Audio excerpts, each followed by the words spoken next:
अगर मैं कहूँ कि ये स्कैम पाकिस्तान की हिस्ट्री का सबसे बड़ा स्कैम है तो शायद आप यकीन ना करें, क्योंकि ये 1971 से चला आ रहा है और अब तक भी इसके ऊपर कोई रोकथाम नहीं है, कोई इसके ऊपर पॉलिसी मेकिंग नहीं है, कोई रियलिटी चेक नहीं है। हर साल लाखों पाकिस्तानियों को ये बोलकर बाहर भेज दिया जाता है कि आप पाकिस्तान से बाहर चले जाएं, बहुत काम है। जो वर्क वीज़ा पर जाते हैं या स्टडी वीज़ा पर जाते हैं या जो कपल हैं जो बाहर शिफ्ट हो जाते हैं, उन सबको ये बोलकर बाहर भेज दिया जाता है कि आप बाहर चले जाओ, बाहर तो काम ही काम है। जो लोग वर्क वीज़ा पर जा रहे होते हैं वो एजेंट के पास जाकर बोलते हैं कि हमें बस बाहर भेज दो। एक तो ये अप्रोच बहुत गलत है, दूसरा वो एजेंट क्या करता है, वो उसे अपने मतलब की 2-3 कंट्रीज़ को दिखाता है और बोलता है कि आप इस कंट्री में चले जाएं, बहुत काम है। वो कहता है कि क्या मेरे हालात बेहतर हो जाएंगे? एजेंट कहता है कि हाँ बिल्कुल बिल्कुल, हालात तो आपके बेहतर हो जाएंगे, आप बाहर चले जाओ, बहुत काम है बाहर। ये बोलकर उनको बाहर भेज दिया जाता है। अब मैंने लाखों का लफ्ज़ क्यों इस्तेमाल किया, आप ज़रा स्टैट्स के ऊपर गौर कीजिएगा। 2023 में 8,62,625, 2024 में 7,27,381, 2025 में 7,62,499 लोग पाकिस्तान से बाहर जा चुके हैं और 1971 से लेके अब तक तकरीबन 1.5 करोड़ से भी ज़्यादा लोग पाकिस्तान से बाहर जा चुके हैं। एक बंदे के बाहर जाने पे कितने पैसे लगते हैं? अगर वो किसी भी वीज़े पर जा रहा है तो कम अज़ कम 20 लाख रुपए तो लाजमी लगते हैं।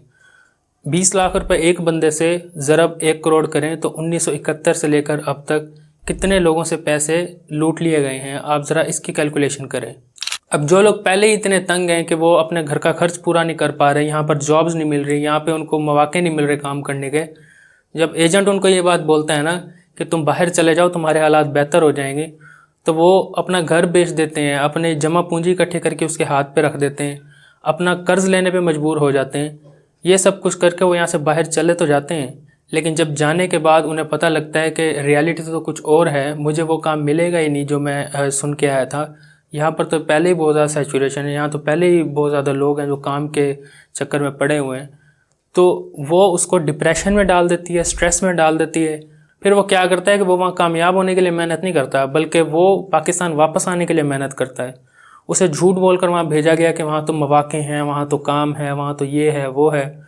जब वो यहाँ से जाता है तो फिर उसको जब रियलिटी चेक मिलता है तो वो वहाँ काम पाकिस्तान वापस आने के लिए करता है कि मैं अपने पैसे पूरे कम अज़ कम करके यहाँ से चला जाऊँ। उसके ऊपर प्रेशर ही इतना होता है, फैमिली प्रेशर होता है, फाइनेंशियल प्रेशर होता है, उसे पे घर पैसे भेजने, अपने खर्चे पूरे करने, ये सब करने के चक्कर में वो ऐसे ऐसे काम करने पर मजबूर हो जाता है जो कि उसको यहाँ पर बोला जाए ना कि तू ये काम कर ले, तो वो शायद हमसे लड़ पड़े कि मैं ये काम करूँ, मैं तो ये काम नहीं करूँगा।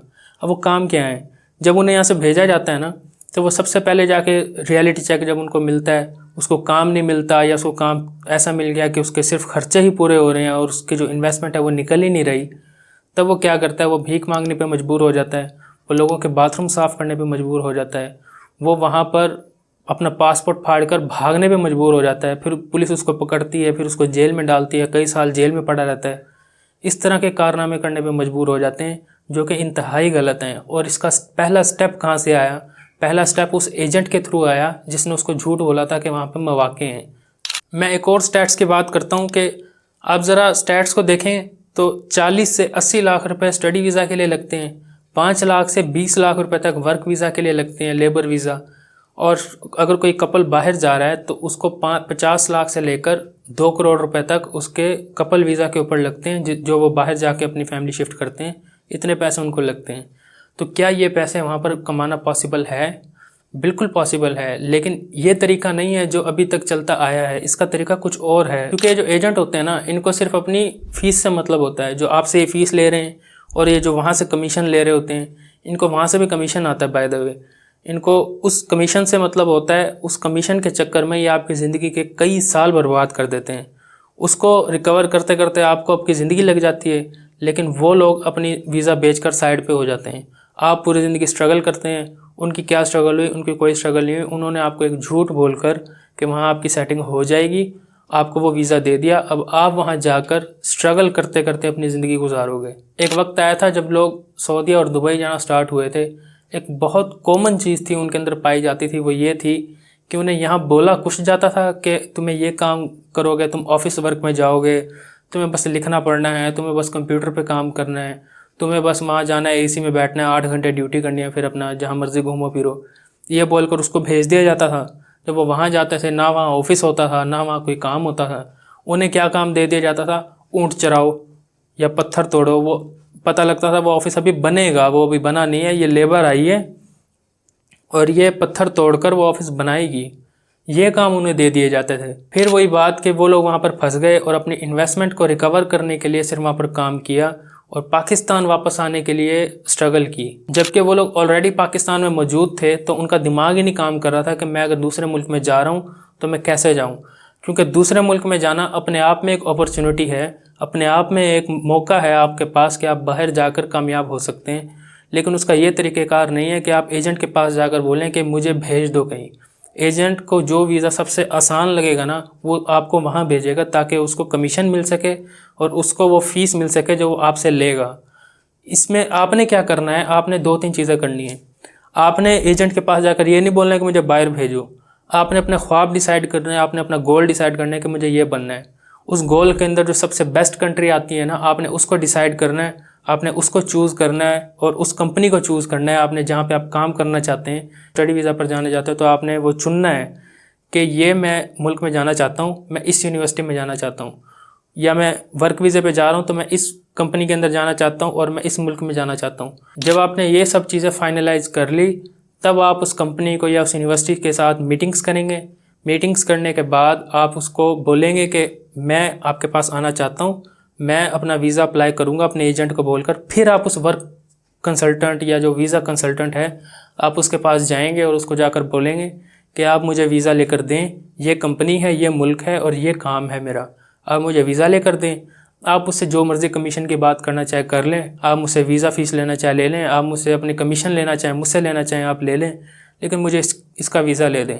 फिर भी वीज़ा कंसल्टेंट के पास क्यों जाना है?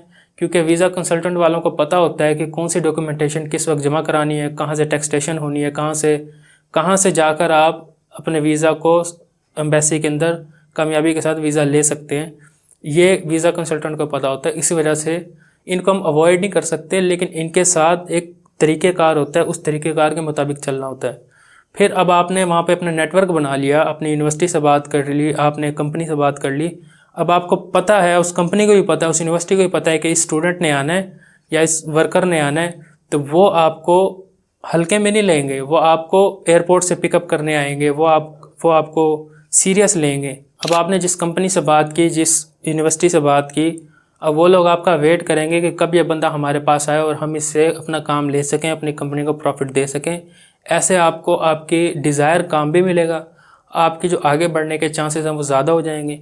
अगर आप ख़ुद से अपनी सर्विसेज पेश करेंगे ना कि मुझे ये काम आता है और मैं ये कर सकता हूँ आपके लिए, मुझे आप बुला लें, मैं आपके लिए प्रॉफिटेबल साबित होऊंगा, तो आप अपनी मर्ज़ी के घंटे भी काम कर सकते हैं और वहाँ पर आप अपनी कंपनी के साथ जो रूल्स हैं वो भी इसके मुताबिक रख सकते हैं कि मैं पार्ट टाइम भी काम करूँगा, मैं कारोबार भी करूँगा साथ के साथ, ताकि मैं यहाँ पे कामयाब हो सकूँ।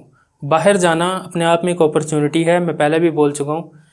इस अपॉर्चुनिटी को ग्रैब करना ज़रूरी है, ना कि आप किसी की बातों में आकर इतने पैसे लगा दें और फिर वही स्कैम का हिस्सा हो जाएं। मैं हमेशा एक बात करता होता हूँ कि जो भी बंदा यहाँ से बाहर जा रहा है ना, उसका अपने एक नेटवर्क होना चाहिए, उसके ताल्लुकात होने चाहिए, उसको पता हो कि मैंने किसके पास जाना है, मेरा क्या काम है क्या नहीं। इसके अंदर एक लफ्ज़ भी कोई झूठ नहीं होना चाहिए, एक लफ्ज़ भी कोई शुगर कोटिंग नहीं होनी चाहिए। किसी के पैसे, चंद पैसे कमाने के चक्कर में आपके लाखों रुपए और आपके कई साल ज़ाया नहीं होने चाहिए। इस चीज़ को देखते हुए आपको बाहर जाना चाहिए, ना कि आप अपनी ज़िंदगी का फ़ैसला खुद करें, ना कि वो जो वीज़ा एजेंट है आप उसको करने दें कि आप इस कंट्री में चले जाएं, आपकी ज़िंदगी बेहतर हो जाएगी। वीज़ा कंसल्टेंट को क्या पता है कि आपके लिए क्या बेहतर है? उसको नहीं पता। आपको पता है कि आपके लिए क्या बेहतर है। आपको ये बात पता है कि आप किस चीज़ के अंदर बेटर परफॉर्म कर सकते हैं, ना कि वीज़ा कंसल्टेंट को कुछ पता है। वीज़ा कंसल्टेंट अपने पैसों के चक्कर में उसको जहाँ ज़्यादा कमीशन मिलेगा, भले वो आपके लिए बुरी कंट्री हो, आपको वहाँ भेज देगा, आपको वो वीज़ा ले देगा। आपने अपनी ज़िंदगी का फ़ैसला खुद करना है और अपने आप को इस अरबों रुपए के स्कैम से बचाओ। अपने जो लाखों रुपए आप लगा रहे हो, इसको सही तरीके से यूज़ करो।